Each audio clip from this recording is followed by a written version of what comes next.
Once upon a time, two friends joined forces to bring you the best in horror entertainment. Brian from the north, Tim from the south, each bringing their own unique perspective to the horror community. Movie reviews, Blu-ray releases, beer pairings, games, and more. Welcome to your new home for horror. This is Civil Gore. What if The Breakfast Club grew up to be The Big Chill, went camping in a Friday the 13th movie? Well, that's the premise of the upcoming slasher film from comedian Ricky Glore, All Your Friends Are Dead. And he's here to tell us all about it, along with the upcoming Kickstarter. So welcome to the show, Ricky. Thank you guys so much for having me. I wrote that as a log line. I tried it out on a couple of my friends, which I guessed I should have been a little bit broader with who I said that to get them interested in the film, because my friends are pretty much cinephiles. So like they know the same kind of filmography, film history that I do. But then when I started to tell it to other people that don't necessarily, they watch the movies that come out in like the current year. They don't go backwards. When I told them that, I was like, so what if The Breakfast Club? And a lot of them would be like, yes, John Hughes, my favorite movie of his is Breakfast Club. Turned into The Big Chill, and they'd go, okay, you lost me. Don't know what that is. But so what we started doing was a UK horror website. They picked up our press release and they rewrote the log line as what happens when the teen slasher movie grows up. And I was like, oh, that's much better. I'm using that now. Well, that is interesting because it's so funny because, the slasher film is it's usually like the traditional thing is disposable teenagers. And then so it's like right 100%. Off the bat, this is intriguing. So it's, slasher movies and porn movies cast the same 35-year-olds to play teenagers. except for in the porn world, you're a MILF as soon as you turn like 26. So I definitely want to get into the movie, Ricky, but first I want to give our listeners a chance to learn a little bit about yourself. I was watching some of your stand-up earlier today on YouTube. Super funny guy, and I wanted you to kind of give your origin story, so to speak. I could chase a rabbit all day and give a very long-winded answer, so I will try to make this conciser than I have on other shows. My horror movie history and love comes the same way as my comedy. My dad exposed me to a lot of the comedy television and movies that he grew up with. So I grew up with a lot of the Bob Hope and Bing Crosby road pictures, the Martin and Lewis comedies. Then they cross-pollinated with Abbott and Costello Meet Frankenstein. So I got a little bit of my love of horror and comedy in that. Then 60s comedy, which included, even though I know many people probably wouldn't put it as comedy, the 66 Batman TV series, the Monkees, Marx Brothers movies. Then I started getting hooked on early SNL, fell in love with Phil Hartman and his tenure on SNL. My track was I wanted to creatively find a way to work on Saturday Night Live. So my trajectory was, once I went to college, was join the school improv team. Well, I didn't make it the first couple times I auditioned. So then I saw that they were offering stand-up comedy classes at a local comedy club. And I took that and then eventually got on the school improv team, but I still had this outlet with stand-up. I love collaborating. So stand-up is not my favorite form of entertainment for me to creatively express humor or just anything going on in my head. But after you do it for a while, you start getting decently paid. And I'm not saying that's the only reason I do it, but that is nice because it helps fund other creative endeavors I have. And the reason why I do anything creative is to entertain somebody, right? Because if there isn't an audience to entertain, you're just masturbating, and you can do that at home in your room. So stand-up, it was just another hat to wear in the creative field that at times has brought me some middling success. Of like last year before the pandemic broke out, I got to record my first album. I got to record my first comedy special with Dry Bar, kind of via stand-up. I started a Twitter channel called Explain a Movie Plot Badly, which IFC TV network contacted me and was like, we'd love to do a series of commercials using Explain a Movie Plot Badly. Would you like to write them? And I was like, yeah, that sounds amazing. How many do you want me to send you? And they're like, well, we'll pay you X amount of dollars for each one. And I was like, oh, this is amazing. Yes. I was like, I was going to give them to you. But yes, this is much better. So yeah, I mean, stand up in the comedy world, I got to audition for SNL. I got a call back from the producers. I didn't make it past the second round, but like, because of stand up, even though it isn't my ride or die love, it has afforded me a lot of opportunities in other creative fields, which I think if the campaign for All Your Friends Are Dead does well, it'll be because I have a built-in not like a huge fan base on Twitter or Instagram, but I do have at least like semi name recognition where someone, even if they don't know my name, will be like, wait, who is it? Oh, I can Google Ricky Glore and there's some legitimacy to him as an entertainer or someone who has worked in the entertainment realm. Well, that's good you're on our podcast because that'll help you in no way whatsoever. No, that should get you at least a couple of more people. You could add 3 to your total. So there you go. No, we as you can tell, our brand is self-deprecating humor here. But yeah, Tim and I actually, one of our things we loved is we both loved your bit on the play on carpool karaoke, and you did the bathroom karaoke. Yes, I thought that was great because I'm a big fan of comedians that do impressions. So you had some killer ones in there. I thought it was great. Like your Seth Rogen was great. Well, I don't think Connery, I think, right? Sean Connery did. Oh yeah. I mean, God, Connery has stuck with me for so long, and it's one of those like my favorite impression I do is John C. Reilly because for a long time no one had done a John C. Reilly. Everyone had done, like everyone and their mom does Connery and Walken. Yeah. So that's why I don't do a Walken anymore. But what has kept me with Connery is my love for James Bond and for how much of an asshole Connery was. like, and I know that's kind of exemplified in the Jeopardy sketches of Saturday Night Live, but I'm just saying like the truth of how much of an asshole Connery was, where the juxtaposition between him and Roger Moore are, Connery did an interview with Playboy magazine where he's like, it's okay to hit women. Sometimes women need to get smacked around a little bit. Roger Moore, on the other hand, had to file spousal abuse.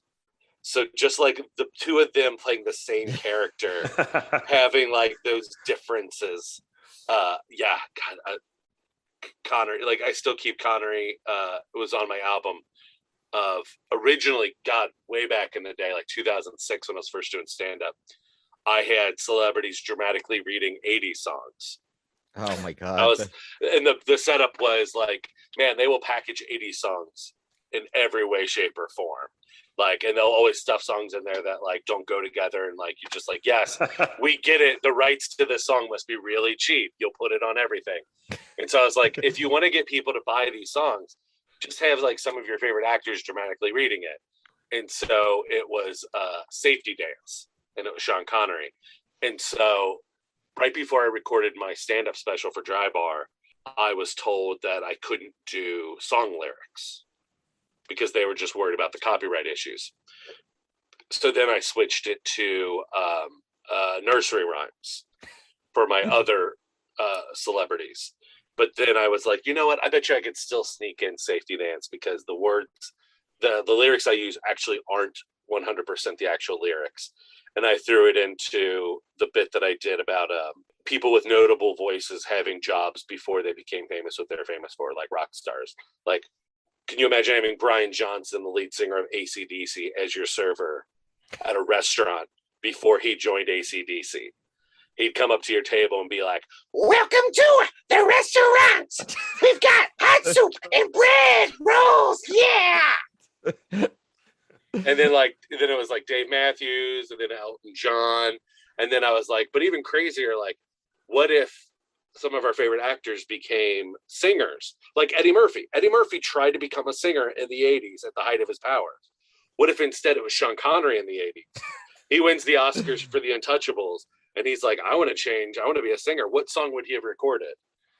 You can dance if you want to, or you can leave your friends behind. Because if your friends won't dance, and if they don't dance, well, they ain't no friends of mine. Oh my god, Love that's it. great. Yeah, that I was love it. hilarious. And I'm glad you brought up the John C. Riley earlier too, because that one, you even had the look you did of him in that sketch. That We'll was definitely great. include You your don't see a YouTube lot thing. of him. Yeah. No, you don't. Yeah. We'll definitely put your YouTube link in our show notes because I think everyone needs to see that because that really was brilliant. Like you had the whole that Thank you. squinted face he Confused. does. Yeah, like it's like you were that meme. It was Look, great. he's not a pretty man. Like I don't think it was in there. We definitely recorded it, but I don't think we put it in because I don't look enough like him. I made tennis balls, or not tennis balls, ping pong balls as his eyes because I think Bill Hader has big buggy Oh eyes. yeah, no, you Yeah. did have that in there. It was in there. Okay, Yeah, that was I was great. just like, no one does a Bill Hader impression, and I think it's funny because he's an impressionist. Yeah. Right. But He his does real everybody. his real voice sounds like that. Yeah. When you can sound like anyone else, why would you want your voice? Like he's got kind of like a kind of a whiny voice. Oh my Oh, god, that's great. That is great. Yeah, yeah. We'll definitely include that in the show because I think our listeners need to see this because this was Tim and I were texting each other back and forth. We're like, "Did you see this? How hilarious this was! This is great." But so actually, but let's get into your latest endeavor here. Your friends are dead.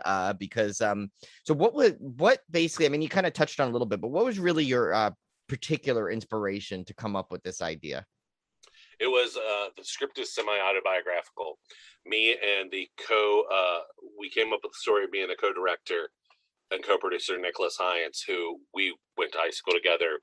We freshman year of college started doing a sketch comedy show for cable access channels that we wrote and directed and edited together. So we've been working off and on together for a long time. A dream of both of ours was to make a feature film, put our money where our mouth is. But it always was like, well, we can't make a feature film. Like, it's cost prohibitive, and like, what would we do? And blah, blah, blah.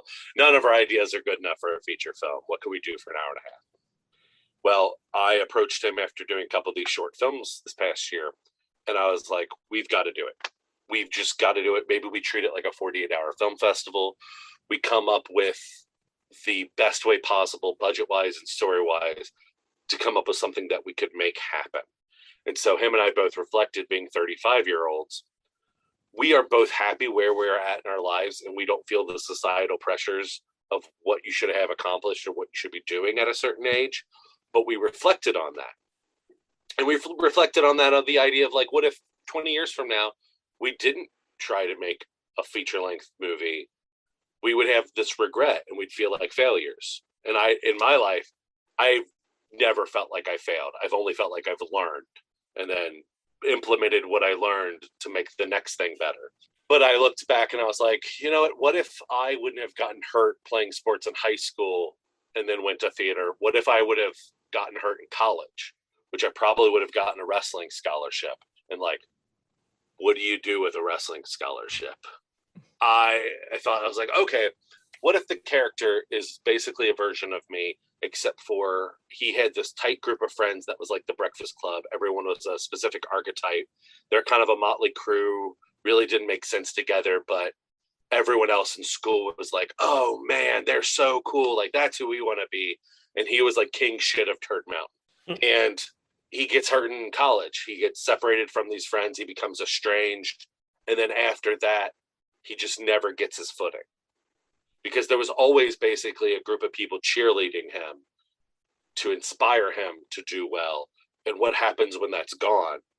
And he is someone that became a depressive, an alcoholic, and one day wakes up and he's 35 and realizes, I have no one and I have no reason to live. So he decides he's going to kill himself, and he writes all of his group of estranged friends, which were called the Pack, because the school they went to were the Woodrow High Wolves. So they were like the Pack of Wolves. And he lets them know, he's like, hey, we don't talk.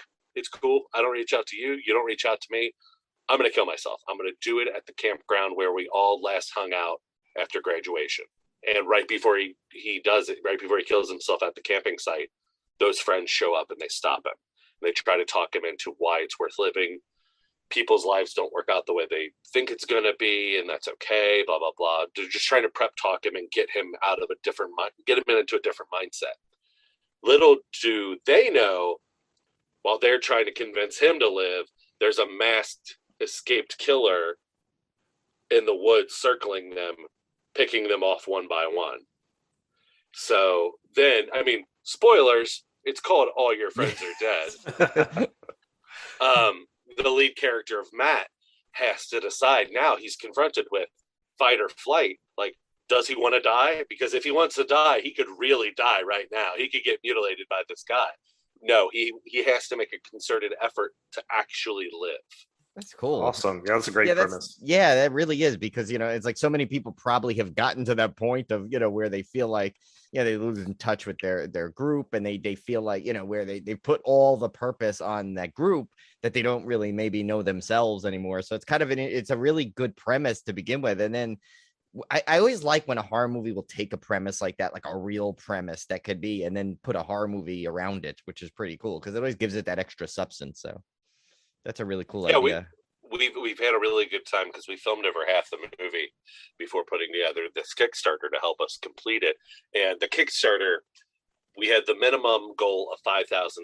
We hope we exceed it. We're one of the perks. We're only offering 3 perks because fucking how many Kickstarters have 30 perks? And it's like, you get a postcard, you get a double-sided postcard, you get 2 postcards. It's like, offer 3 perks. Offer social media shout out where we thank you. Offer your name in the credits, and you also get that social media shout out. Or the third perk, you get an exclusive Blu-ray limited to 100 copies. So, and they're $80.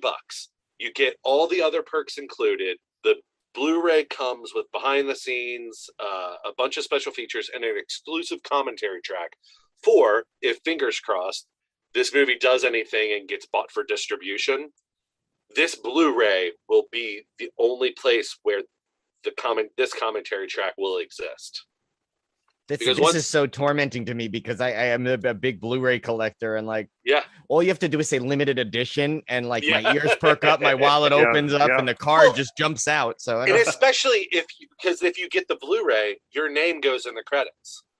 So not only are you buying this, like you said, limited edition, you're going to watch the movie and you're going to see your name. It will always be cemented with this movie, regardless how well it does, regardless how bad it does. What if this thing becomes the next Room? You know, we're not trying to Tommy Wiseau this shit, but sometimes that just happens. We're like, the best worst movies are the people who earnestly tried to make a good movie. That's why The Room is hilarious. We are earnestly trying to make a good gory slasher movie, but it also might be Plan 9 from outer space. Well, and no, that's okay. I always like that perk with the credit thing, because I've actually I've been some of the Kickstarter where literally my entire, I could have a whole IMDb page with just Kickstarters that I've helped donate, that my name was somewhere buried in the credit. Usually I do the podcast for both of us. I'll just put the podcast in, you know, because like what does my name need to get out there? Yeah, what do my name need to go? But like, yeah, so that's cool though. But yeah, no, it's funny you said like, and you know, if you do Tommy Wiseau this, you know, you have to follow in his footsteps what he did with it. Did you see his site, the stuff you could buy? Oh yeah. I mean, like, he sells his own brand of like underwear and his own brand of like these weird shirts with quotes of the movie, though. It's great. He's an enigma. He's either a savant or keeps on tripping into success. Yeah. Well, and it's funny because the guy in the Disaster Artist, his best friend, Greg Sestero, we just actually recently did this whole retrospective of the Puppet Master series, and he actually is in one of the Puppet Masters. He is Toussaint, right? Yep. He's in the, what was it, Retro Puppet Master, right? Retro. Yeah. Oh, so I thought that was kind of funny, the weird connection that you can get, the world of Tommy Wiseau into the Full Moon Entertainment. Those are some turd burglars, man. Like, I love me some bad horror movies, but even that first one squanders a decent premise. Have you seen we Have you didn't seen like part the two? first one as much. Yeah, we didn't Yeah. like. We ranked that because we ranked the entire series. Now, part two I actually enjoyed quite a bit. It was had some decent horror moments in I it. feel like we watched 1 through 3 because I got just the generic box set that had like 10 of them, which I think ends with Retro with Greg Sestero. Maybe I like 2. God, after you've watched a few of them though, I mean, you know what? It's like the Friday the 13th series. They just kept on making the same movie over and over again. Yeah, Well, you should if try you've watched watching 4 and 5, yeah. Try watching 14 of them in the span of 2 weeks. Oh my god, Yeah. it was rough. It was rough. I mean, I would do it. I would do it if I had the time. But yeah. So, Ricky, we know there's been several people with comedy backgrounds that have made the jump into horror. You got Jordan Peele, you've got Danny McBride. How much is your comedy background going to influence this film? Is this a straight horror film? Is this a little bit of horror comedy? I think horror and comedy are very extremely closely linked. I think to elicit a visceral reaction from someone, I think they kind of prey on the same nerves. To get a laugh from someone, or to get someone to go, oh, like whatever, or to psychologically get into their head, I think they are similar paths, and I think that's why you see so many people who move from the comedy or those worlds blend. Also, think about like some of your favorite horror movies. They have, so in really good comedy, you can bring, and not all stand-up is this way, or not all comedy. I think some of the best comedy is you have a relatability factor, that where people connect and their emotions get locked into it, and they're like, yes, I remember going through this, or I can relate to this. And then you make the joke, or you make the turn, the punchline, and then it's like, oh, and you had me, and I'm deeply connected to this in another way that makes this laugh much bigger. Where I think that is similar in horror, right? Like, they sometimes have these characters and you're like, oh, that's me. I was that little scuzz bucket of a perv or whatever who was like trying to scam on a girl and tried cheesy lines and stuff. And then you feel bad where he doesn't get the girl and she goes off with whoever. Or there's so many elements of that, like in horror, that you're kind of like laughing and having a good time. But then all of us, I mean, here's a great example. Hostel. The first Hostel, that first 20 minutes, you're like, man, I want to be those guys. Like, this is a penthouse letter that you isn't gonna end like a penthouse letter. I mean, something's gonna get sprayed, but it's gonna be red, not white. But like, so you're into that, and so it pulls you in that same way. And then when it makes that turn into the horror, you're connected in a way that I think that's a big reason. Like, you look at Jordan Peele and you look at Danny McBride. Both of their comedy backgrounds deal with very personal connections to, like, Danny McBride in Eastbound and Down. Like, he knows that world of those hillbillies, or that white trash, because he grew up in it. So like, that's how he exploits it and how he exploits it for humor. Jordan Peele, in the same way, for Mad TV and Key and Peele, they tapped into a zeitgeist that was just waiting for people like them to look at through the comedic lens. For me, Nick Hines, who I said who I had done stuff with for years, he's like, okay, let's do a feature film. He's like, write a comedy. Because he's like, I don't know that I want to make a horror movie. And I was like, look, horror movie, if we make it, best chances to sell. And I'm not funny enough to write a comedy movie. And I say that with all honesty, because can you remember, comedy movies are such time capsule films, or comedy in itself is very time capsule. It has a shelf life, even when it's not referential of the year that it comes out. Like, here's an example: Ghostbusters. Is Venkman problematic? Like, and I'm not trying to be the PC police. It's, as you get older, like, Venkman's pretty rapey. It's a little weird. And then, like, for the movies, like a kid's movie, and then Dan Aykroyd gets blown by a ghost in a dream. Like, and nothing wrong with that, but like, like there's a reason why. Like I remember the first one for me that I thought was really funny when I was in like middle school, and then I went back and watched it like 10 years later, is the movie Road Trip with Tom Green and Breckin Meyer and Sean William Scott. And like I remember quoting that movie with friends, thinking it was so fucking funny. Went back and watched it, and I was like, "Oh no, I'm embarrassed." Like I don't feel bad for me; I feel bad for them in the movie. Right. But again, I think it's okay. I think comedies don't necessarily hold up.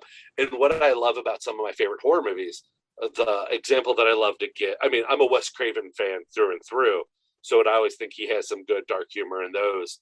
And Scream, Kevin Williamson's script is very funny in places. Halloween, the original Halloween.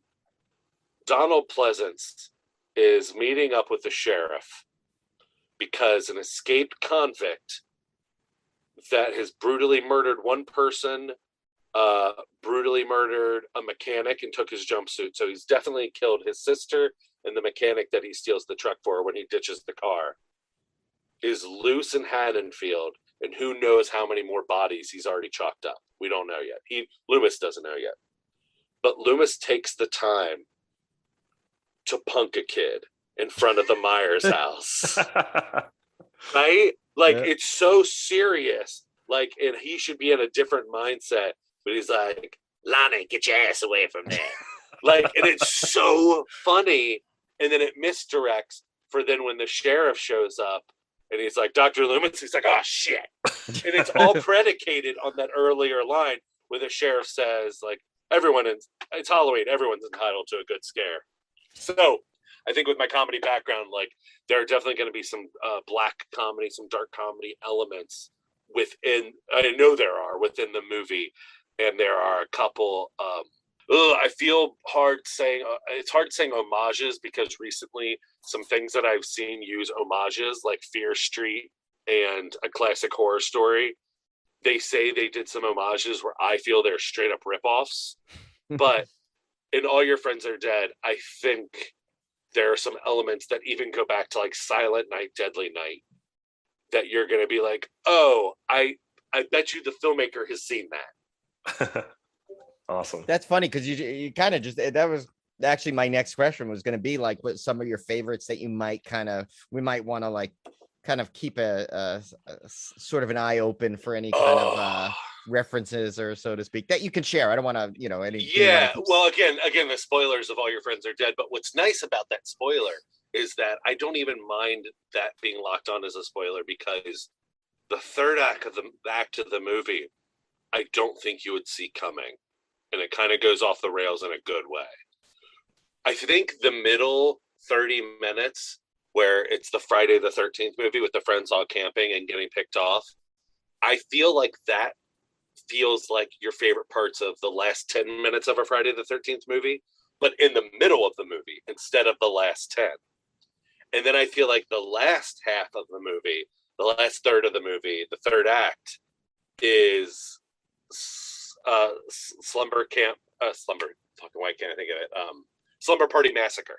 So like, or even like Slumber Party Massacre 2, which is very, very bizarre. Yeah, that one's weird. I remember I recently watched that. Like I thought I had seen it years ago, but then when Joe Bob showed it, when you've seen that. Yeah, I realized I don't think I've seen this. I think there's movies we watch, and sometimes we'll watch for the actual episodes for the podcast, and I'll be like, I think I just assumed I've seen it because I've seen so much. But then when I watch it, I'm like, I don't remember any of this. There's no way I've seen this. That amazing box art. I mean, clearly the movie was influenced by the dream sequence, or they thought in the editing room that they could like excuse that. Like, this isn't making any sense. Let's excuse it and make it a dream sequence because clearly the Nightmare on Elm Street movies are doing very well in 1988 right now. So they tried doing that. So anyway, so in All Your Friends Are Dead, I would say Slumber Party Massacre, the first one, Silent Night, Deadly Night.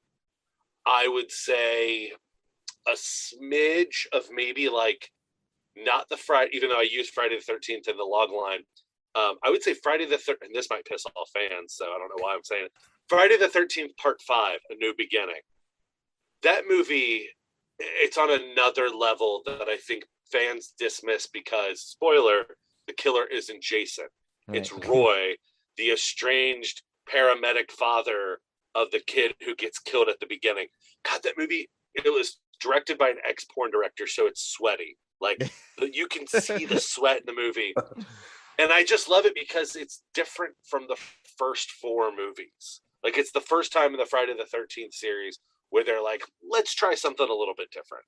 And then I felt like they got pissed on for doing that. And that's why Jason Lives, which is basically just a parody of the Friday the 13th series, works so well.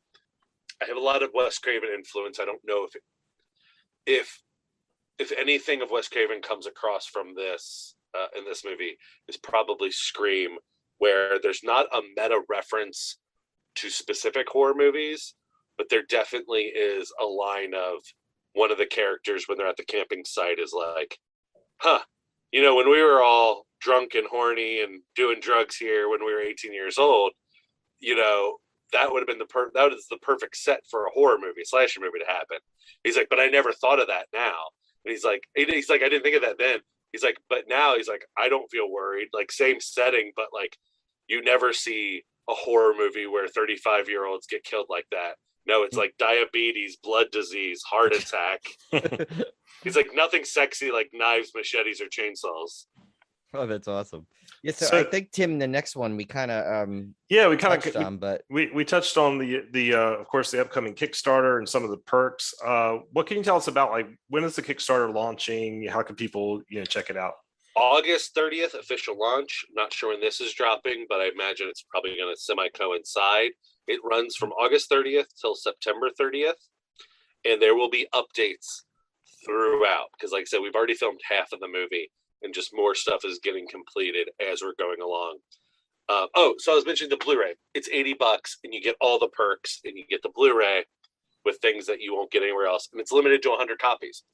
So if we sell all 100 copies, that's $8,000. That's easy math even I can do. Which means that gives us a push beyond the 5,000 that we're looking to raise. And I don't know if people know this, but Kickstarter takes a percentage. There's their 5% percentage, and then there's another 5% for credit card donations, which most people do donate via a credit card, obviously, because it's online.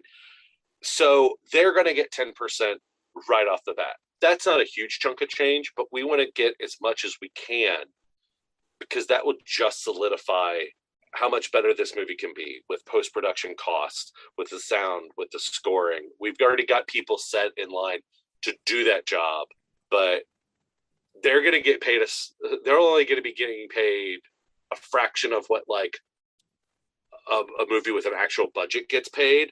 So even able to give them some of what we get from that Kickstarter is great because we want to make sure everyone gets paid for their talents on this.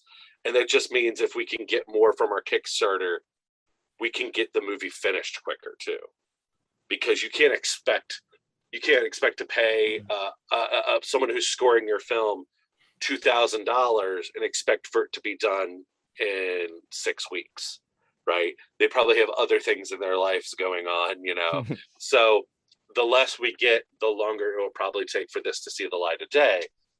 It will, but it's probably most likely for it to be completed for people to view this time next year. And also the Kickstarter is for, I think a lot of people don't realize that festivals cost money. Submitting your film to horror conventions costs money, and it's never a guarantee that they're going to pick your film. So like I just submitted a short film of mine called Racist to Sundance, and that was $54. $54, maybe not a lot of money to some people, but that's probably $54 Sundance probably is not going to pick Racist because that's a lottery, your chances are very slim. But so we need to have money to submit them to festivals like horror conventions. Some movies that get picked, the convention will pick your film and you submitted a fee of like from anywhere from $80 to $100 for feature lengths.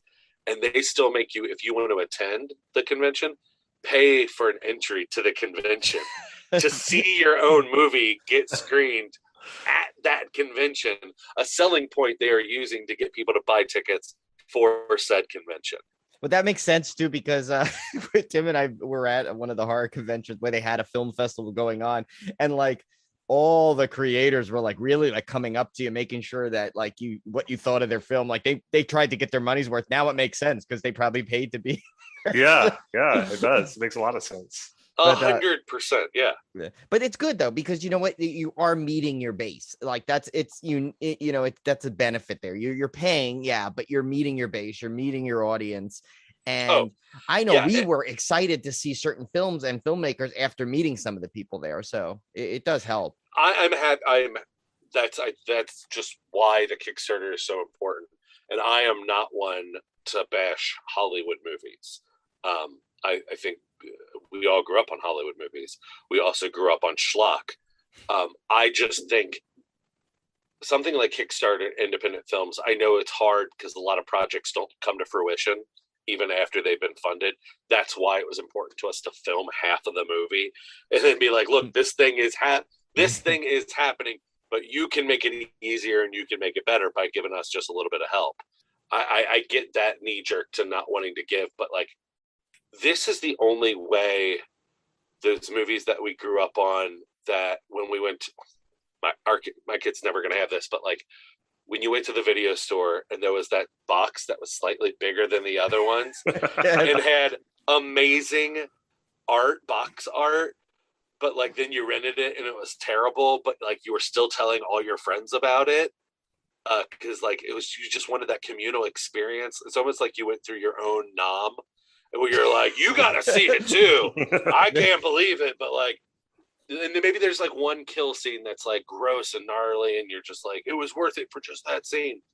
Like, we're not gonna have movies like that anymore if people don't work and join together to see things like that happen. Because the studio systems, things are gonna be polished, things are gonna go through a filter, and they're gonna be sanitized and watered down. That the only way to get this, I think, is gonna be via social media and use the internet for good to connect us to champion other creatives in the field that you like, see that their dreams come to life and these new and interesting ideas. And maybe if they keep on happening and the products are good, maybe there will be a small gate of Hollywood that opens up that does, like Blumhouse, like him or hate him, he definitely has helped some young filmmakers by going, okay, well, I'm not going to give you $10 million because that's crazy, but here's 800,000 or here's $1 million because I won't lose my money when I sell this to Netflix or distribute it or whatever. And that's a great business acumen. My biggest soapbox is I'm doing a Kickstarter for an independent original idea horror movie. And we're only asking $5,000. If we don't reach our goal, I'm going to be so pissed, because so horror fans are the worst for saying that, oh, I'm tired of remakes and I'm tired of reboots. I hate that Friday the 13th reboot or remake. I hate that Nightmare on Elm Street. I hate that Chucky. I wish they made original horror. Well, here's your opportunity. And if we don't make our goal, I'm going to be the first one that stands up and says, quit fucking giving money to Friday the 13th fan films. You want original ideas? Quit giving $30,000, $100,000 to Never Hike Alone or whatever, Never fucking Jason in the Snow or whatever is coming out. Like, I think it's great. I think it's really cool to do that. Because I was going to say, those were actually good. They're good. Yeah. But you can't bitch about no one making original like horror properties like they used to, when what you're doing is allocating funds that could go to original horror ideas. Oh yeah, no, we totally agree. We actually are big proponents of that on here. We've had a lot of people on doing original, independent horror, and that's been some of our I mean, I guess bread and butter to some degree, because we love to hear about things that we might not have heard about if it wasn't through the podcast. So we love to support that stuff, and we love to help push independent filmmakers' visions along. So we will, you don't have to worry about us not pushing this because No, we probably can't fund the 5,000 because this podcast hemorrhages money faster than anything. But we'll definitely make sure all of our funding to come from this entity right here. Yeah, we better get that Patreon going, Brian. Yeah, we really do. But the one thing I will use is my big New York mouth and spread the word as much as I can, because I threaten people like, you'll just keep hearing me talk all the time about it if you don't help out. So we'll make sure this gets spread around for sure to give you guys a push. And I will definitely donate something myself. I tell you, that Blu-ray is so tempting. Tim, I saw Tim's eyes open like wider when they said Blu-ray because he was looking right at me. He's like, okay, he's got Brian now. Yeah. He's got him sucked in. Limited edition Blu-ray. Yep, that's all you need to say. There's a reason we now covet, I think, even more because of the internet highway of foreign horror films. We'll go back to them for originality because the stuff that we keep on getting now is, God, and have you guys seen A Classic Horror Story on Netflix? I almost started watching that tonight. I was running across through the browse list and saw it and was I didn't get very interesting looking. So it's an Italian production, but definitely it wasn't a movie that was made and then Netflix bought it, because there's some, I'm not going to spoil it, but there are some things at the end that are incorporated in the movie in a meta way that let you know that it was a co-production between this Italian film company and Netflix. The movie itself, I feel, it's a folklore movie, folk horror, and it's called A Classic Horror Story. So a lot about it gets by with being similar to some things you've definitely seen before.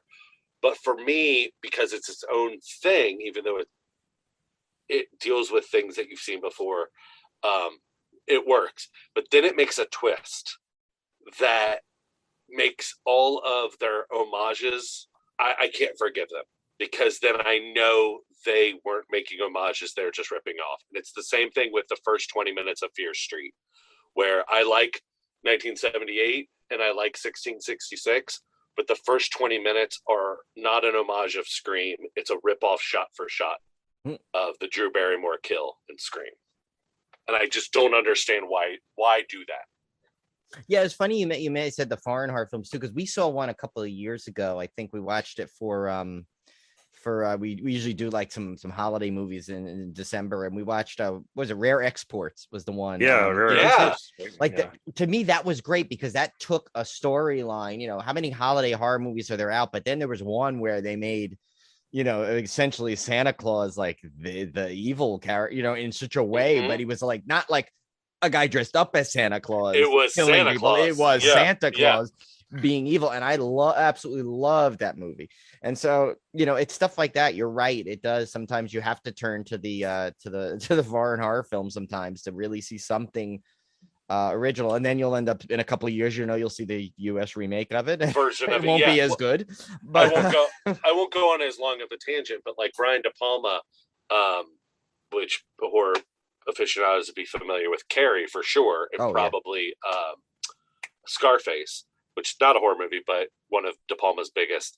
I just saw for the first time. I had seen Dressed to Kill. I had seen Carrie. I had seen, oh my God, why can't I think of it? Kirk Douglas, where it's the telepathy.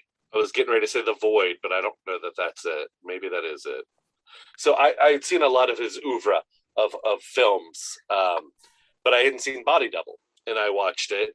And whenever De Palma did a movie that critics liked, they would hail him for being a visionary on the likes of Alfred Hitchcock. When he did a film that critics didn't like Body Double, they would attack him for being derivative of Alfred Hitchcock, of ripping him off.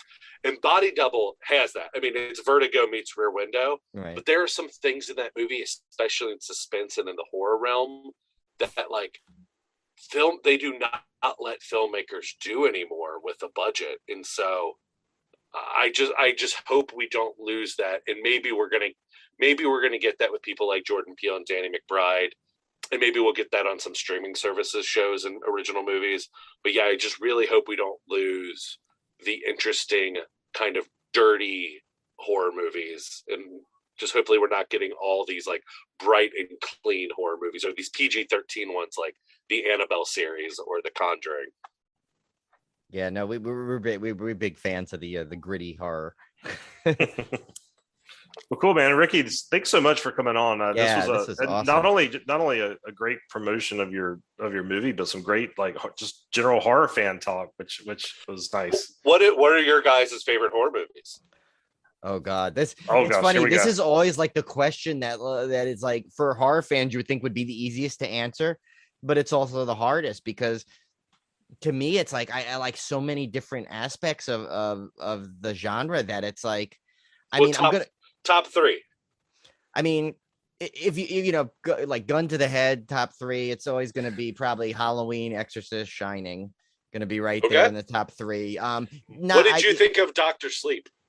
I actually really like Dr. Sleep. I did too. I mean, I didn't read the book. Tim read the book first. Yeah. So I was not. Tim's a reader too, so he usually reads. I'm not a good reader. I'm not same boat here, and I'm a writer.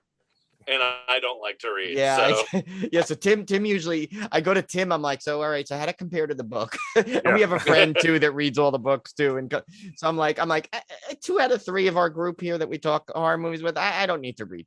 So Tim, you tell me. I did that with my brother for Game of Thrones. He had read all the books. And I was just like, okay, let's Homer Iliad this and act like we're sitting around a campfire, and you just tell me everything that happens in the books. Yeah.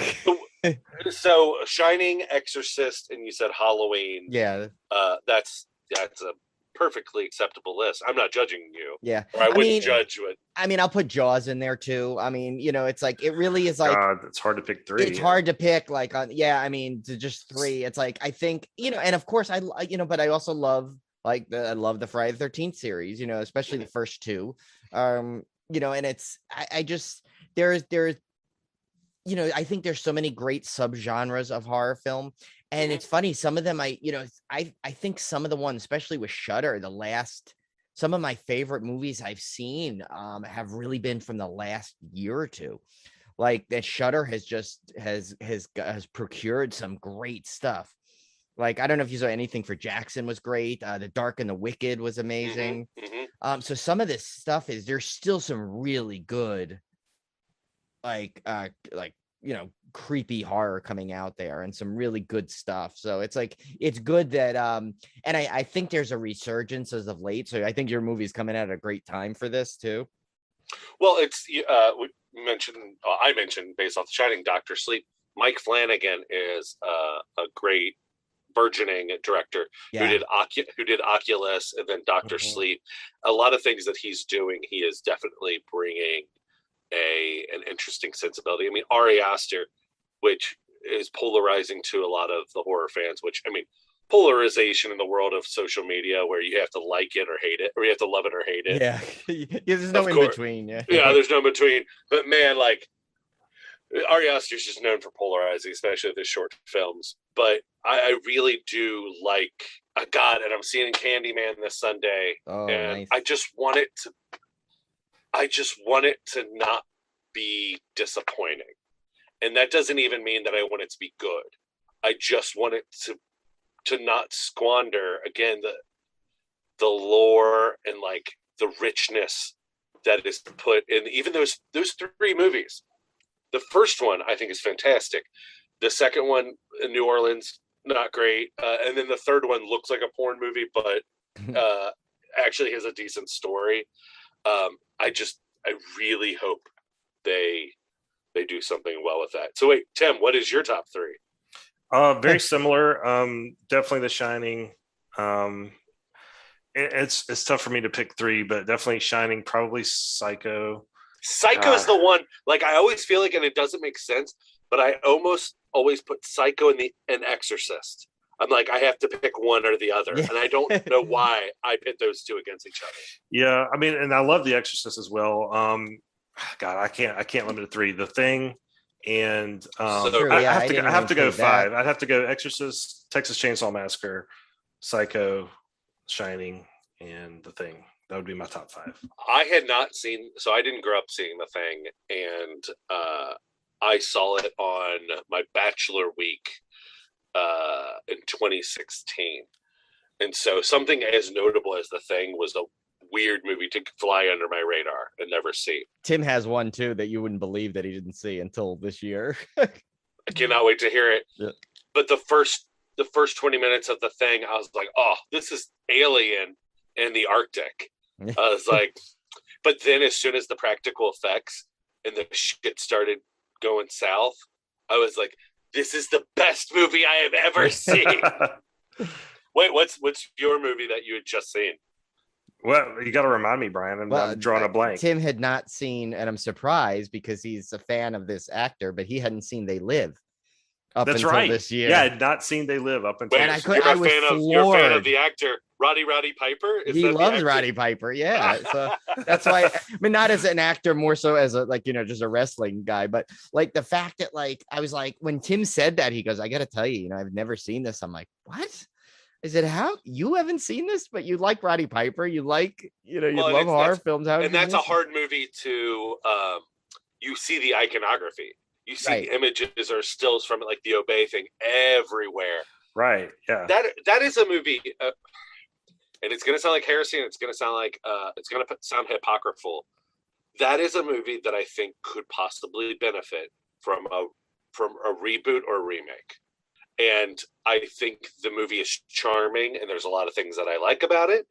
But I think that it is so strong in its ideology that I would love to. What about David Gordon Green and Danny McBride redid They Live? Yeah, see, I was going to say, I think it would have to be like totally John Carpenter approved people to make this. Like, Yes. I don't think in fact, I don't think a filmmaker would dare to take it on a remake unless they got his kind of like, okay, I approve of you, But it's still topical. I mean, it's still topical today. Oh my God, yeah. That's why I'm saying it's, but so that's why for me, it's like The Thing, because The Thing from Another Planet, it dealt with the themes of paranoia and distrust and McCarthyism, and then you get the John Carpenter The Thing, and it deals with those same themes while also with conservatism, with HIV, with They Live. It would be more humorous. But can you picture Danny McBride's character from Eastbound and Down being the Rowdy Piper character and saying like, "Oh, I came here to do two things, kick ass, but like that is that like just lean into it and have this oblivious guy." Yeah, that's the only way I think.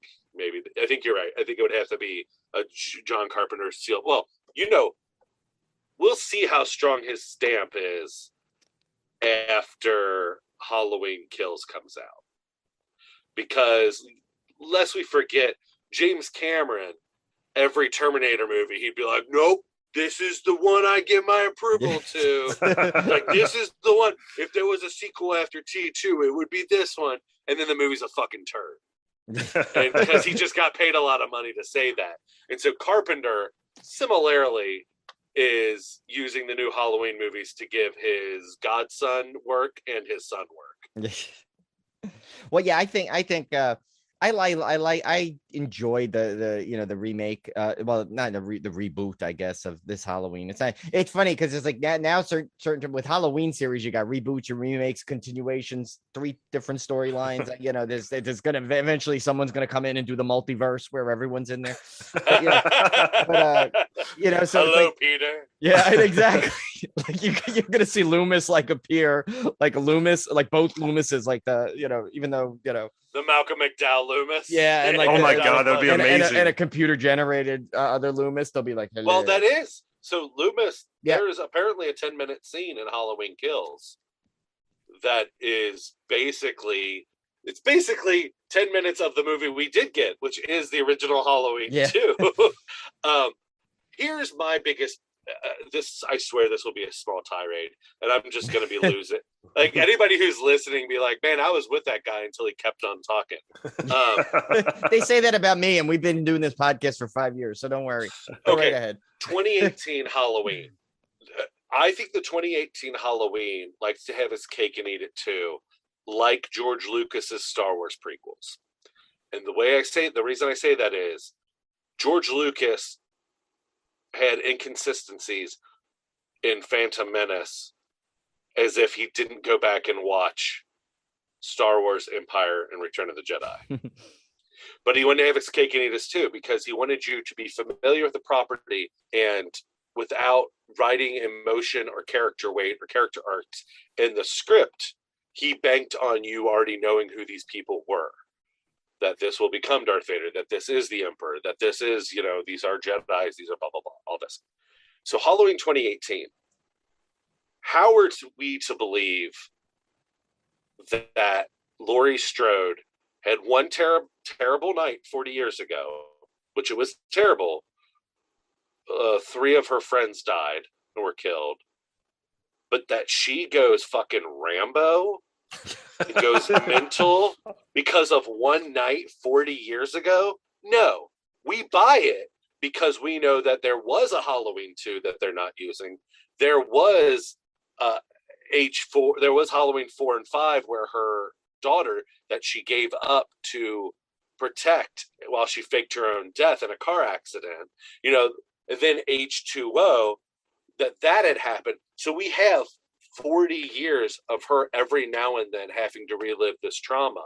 That's how we allow her to be Waco'd out, in that house, in that bomb shelter and whatnot. Because the movie doesn't justify that, like in her character having going through that one night.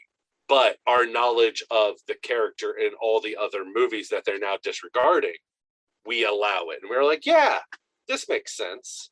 It's a good point. Yeah, you're right, though, because I think everybody wants to see that. Like, everyone wants to see Laurie versus Michael. Everyone wants to see Ripley versus the alien. Yeah. That's a great point, actually.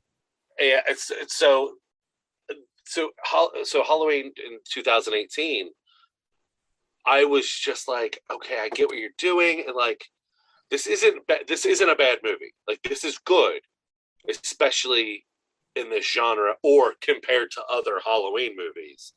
But I'm just not buying into the pathos that you want me to, because you're trying to manipulate me based off of my love for Jamie Lee Curtis in this world and in this property, where I think H2O, where it has its faults, her being the alcoholic, overprotective mother, because she did go through so much.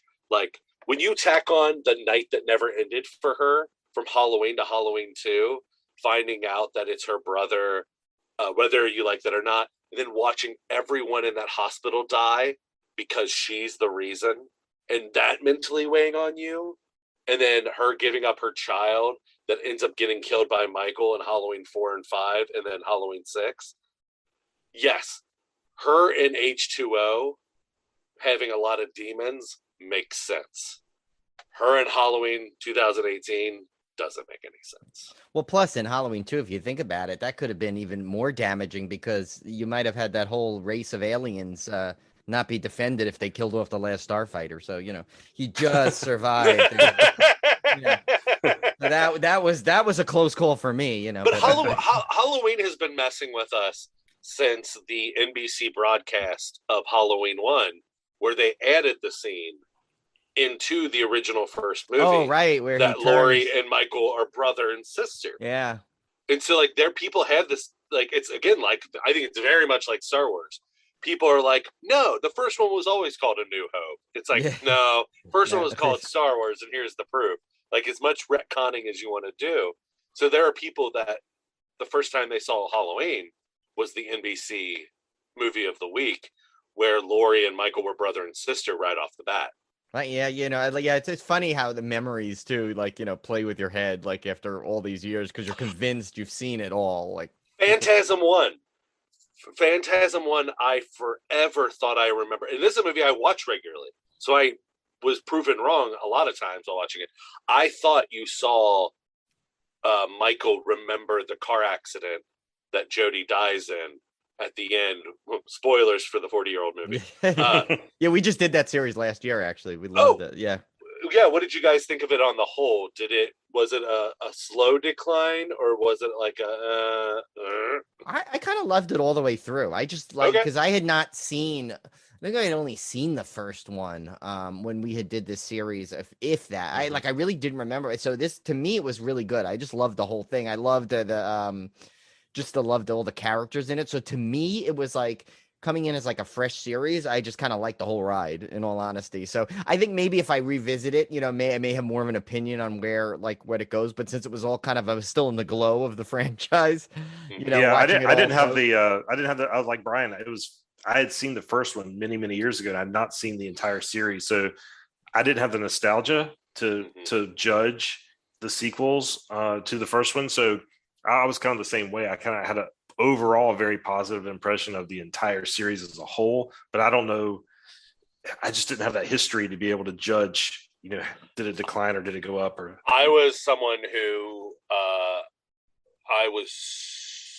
saw everything way too young, but obviously my dad showed me Phantasm 1 and then Phantasm 2, which came out in 88.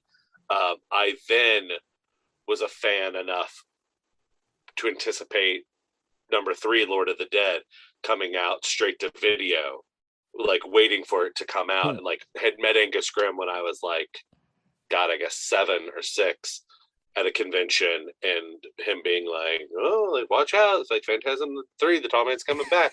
And like loving, like knowing that Michael changed from 1 to 2 to James LaGrosse to back to Michael Baldwin in 3, and loving that, like as a kid, just being like, oh, this is amazing. And then having to wait another 5 years for Phantasm 4.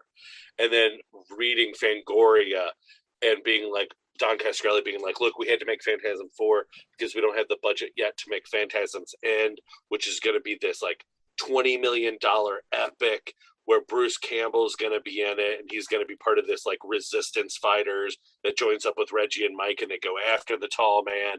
And the script's going to be co-written by what's his name? Avery, who co-wrote Pulp Fiction with Tarantino. But he's like, this is going to be this big movie. And then from 1999, Phantasm 4 coming out, to then, what was it, 2016, when Ravager Something like finally that. came out. Yeah. And they piecemealed Ravager based off of a web series they were filming. And then they went in and got a couple extra things. Like, there's a lot of stuff in Ravager that I like too. And ultimately, regardless of the peaks and valleys of the series, I love how consistent it is with the themes and the characters from the original movie are still there by the end of the movie. And it's all just about, what would you do for family? Either blood family or chosen family. Yeah, see that, I think, and that's why I think it's like, especially when you watched it like we did, where we watched it all in a span of a week, essentially. You really got it together. It's like you got the whole. Like we didn't have the weight, so it's like, it's funny. We always say that when we do our retrospectives, because it's like you forget sometimes. It's like, well, we like movies that maybe that we didn't mind a movie as much as some of the general public, and we're like, oh, because if you look at it, they waited like 6 years in between for this. We saw it 10 minutes later. It's like, so we didn't have that buildup of anticipation. Essentially, I feel like I had the exact opposite thing when the podcast I did a few years ago. We did a retrospective of the Friday the 13th, and I had seen all of them, but we're trying to be like, how are these so successful when they came out year after year? And they're the same. Like, it's a lot, kind of just like the same movie over and over. Disposable characters, except for the Tommy Jarvis trilogy, which it's still a different actor every time. But we were like, how, like, did people forget that these aren't good movies except for the last 10 minutes of the movie? And then I was like, but I bet you that's what it was they'd leave the theater with that last 10 minutes of like the action and Jason going balls to the wall. And that's what they remembered as being so good. And then a year later, when a new one would come out, they'd be like, I remember liking that last one. Let's go see this one. And then they'd get in there and they'd be like, fuck, that's right. These movies are 70 minutes of nothing and then 20 minutes of fun. I think there's also that horror fan mentality that this time, this might be the one that kicks ass. Yeah, this time. I know there was 9 others that sucked, but this one's going to be the one. Right. Well, that's the Puppet Master. That's Friday the 13th. That's Star Wars, right? After the Phantom Menace, Like, I remember being like, okay, calm down. George Lucas has heard the complaints. He's going to make, the next one ain't going to be a fucking kid. It's going to be becoming dark. Like, he's going to make a good movie. And then Attack of the Clones comes out. And I'm like, you know what? Fuck me. I don't know. Whatever. I guess he's going to do what he wants to do. But I guess that was kind of like the new Star Wars too, where like Force Awakens came out. And I was like, okay, this is a rehash of the original series, but I guess you have to do that to get people back on board. And then Last Jedi came out, and I was like, this has some of my favorite stuff in Star Wars, and it has some of my least favorite stuff. So I'm conflicted. Let's see if they pay off the idea they propelled in this one of being that there are war profiteers, that they're the elite who pay both sides to fight each other so they can make money. I was like, that is an interesting concept. Let's see if it pays off. And then Rise of Skywalker, again, I was just like, fuck me. I was like, all right, whatever. The movie comes rolling, the credits, and it says, written by Chris Terrio. And I was like, I've seen that name on another turd. What was it? And then I looked up IMDb, and it was Justice League. And I was like, yep, I've been duped again. What'd you think of the Snyder cut of that? I couldn't get through it. Oh, really? You didn't get through? Too long. I actually watched it in one sequence. We took a 10-minute break, my wife and I, to I think to get food, and then we like watched it. We powered through, but I actually liked it better. I have a confession. I did not get through it either. I got through about half of it. Did you do a podcast episode on it? You're like, yeah, I watched the whole thing. Oh, sure. Yeah, Brian. Yeah, I think you did say like, it was okay. But here's the thing is, like, I did not hate Justice League in the theater. My expectations were so low because I did not like Man of Steel. I did not like BVS because I just kept on getting angry of like, look, man, if you don't want to make a Superman movie, if you clearly do not like the character of Superman, quit making Superman movies because you do everything in your power to go the other way of what Superman at his core is. Like, one of the defining moments of Superman is, and I think you have to do it in all the iterations or come up with something that is equally as convincing as character building, is Jonathan Kent dying. Jonathan Kent having a heart attack, something that Clark, regardless of all the powers he has, he cannot change and he cannot stop from happening. Fucking Man of Steel, it's like, there's a tornado. I gotta walk into it, Clark. Like, he could have done something. Yeah. Like, that was a choice. I gotta save these dogs. Yeah. And then at the end of Man of Steel, like, Superman does everything, even a detriment to himself or the ones he loves, to stop from killing people. So, like, him just, like, raging and snapping Zod's neck, I was just like, you just don't want to make a Superman movie. Yeah. So Justice League in the theater, I had very low expectations, and I knew it was a mess of a movie. I mean, right off the bat, the mustache thing looked like Shrek, and it was bad. But like, I didn't like any. Like, I liked Wonder Woman. I didn't like any of the Schneider movies. So, and I didn't like the first Suicide Squad either. I heard this recent one's fun.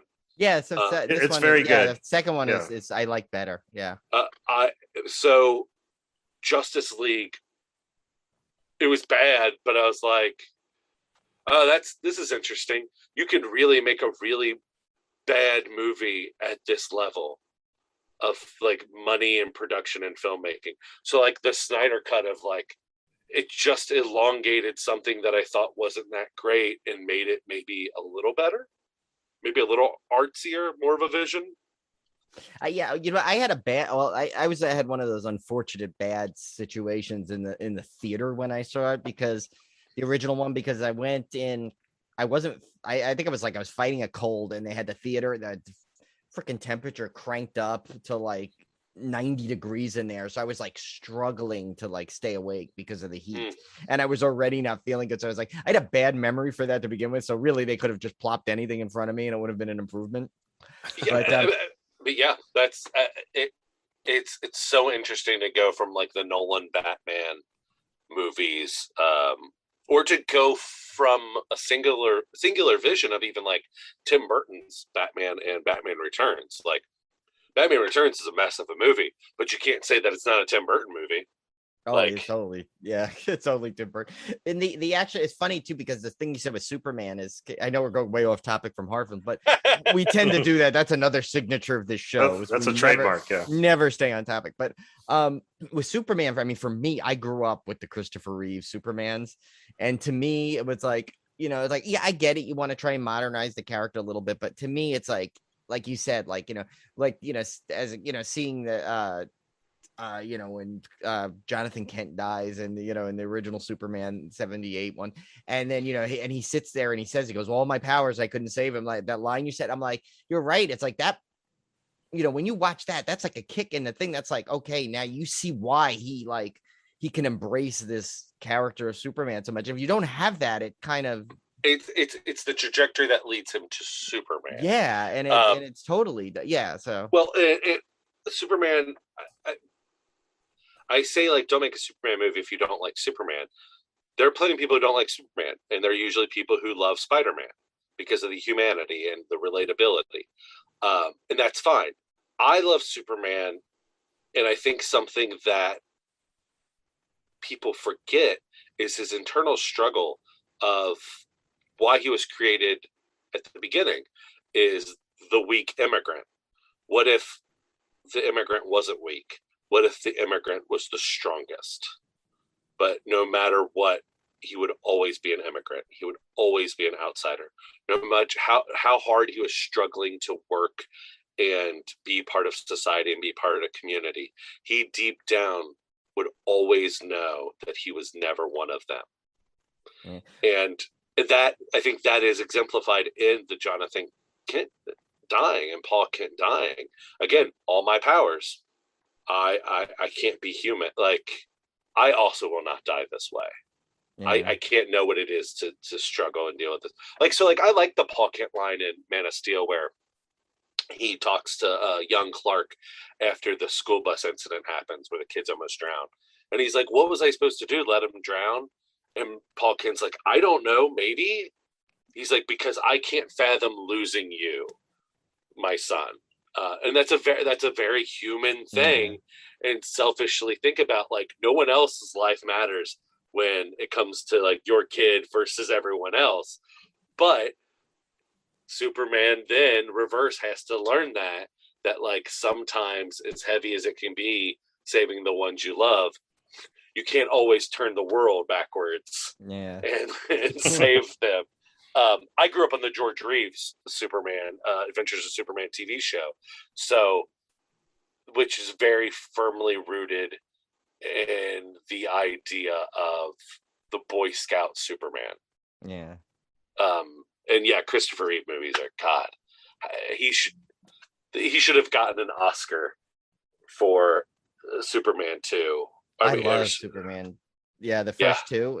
Oh my God, Superman 2 is one of my favorites of all time. I mean, I love the first one too. I mean, and in fact, it's like I saw them all in the theater and I used to watch them on HBO. So when HBO Max first came out and they put them all on, I literally, even though I have them on Blu-ray, I watched them on HBO Max just as that whole, like, to bring back the nostalgia of used to watch it on HBO. Well, connected to horror, do you know who was originally hired to direct Superman 4, The Quest for Peace?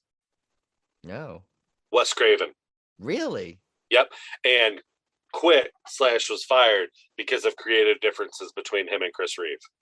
Wow. Well, Superman 4, and I would have liked to see a Wes Craven version because that one. I think any version would probably be. What almost feels Wes Craven-y is Superman 3 when Robert Vaughn's sister gets turned into that robot. Oh my God, that is one of the freaky, terrifying. Yes. That we were talking to David Weiner about that, right, Tim? About that. Yeah, that was one of the most frightening moments like I can remember from a kid, and that's in a Superman film. You don't, especially one that's like comedic all the way through. One that literally except for again has one of the best scenes in a Superman movie where he splits in his dirty Superman. Like, That again, that's kind of a terrifying scene though too. Yeah. Watching Clark Kent get his ass beat by Dirty Superman. Yeah, and you hear him crushed in the thing. You hear him screaming, and Oh, him flicking the nuts. Oh yeah, and breaking the bottles in the bar is again Christopher Reeve. Yeah, Leave. I combined Christopher Lee and Christopher Reeve in one. Yeah, he was great. But oh my god, I think we need to have you back on another time too, just to talk horror 100%. sometime. Just to talk horror fan like, stuff, man. Yeah, where you're like you're this was even better than I expected to have like such fun like horror talk. You know, it's like I knew you were doing a horror movie, but you know, with the background in comedy, you know, it's fun to let's do it again. Fans. Let's pick a couple of genres. Maybe we'll pick a couple movies that none of us have seen. Because believe it or not, there are still movies, horror movies classics that I haven't seen. One of them is it's part of his Apartment series, Polanski, Before Rosemary's Baby. So The Tenant? No, that's the third in the Apartment series. The first one is Repulsion. Oh, and I haven't seen that either, actually. So I started to watch that one and never got probably past 5 or 10 minutes. Not through any fault of the movie. I just got distracted. So that would be a good one because I haven't seen that. Oh yeah. So all right, we'll have to meet back in a future date, and we'll all watch that and talk about it. That'll be cool. That's awesome. Thank you guys again so much for having me. Oh yeah, thank you. Oh my god, yeah, thank you. That was fun. Yeah. That was a blast. And Ricky, we'll let you know when the interview is going to drop and everything, and we'll have links in the show notes and everything, and encourage our listeners to go out and support this because, like Brian said, we're big supporters of indie film. I love seeing filmmakers going out there doing original material. So we're behind it 100%. Yeah. Thank you, and I will. Our Kickstarter is still under review, but once it's out of review, I'll have a pre-link that will act as the real link that I'll send to you guys so you can attach that to it. So once this drops, once the campaign's live, people will be able to go right to it. Awesome. Thank you.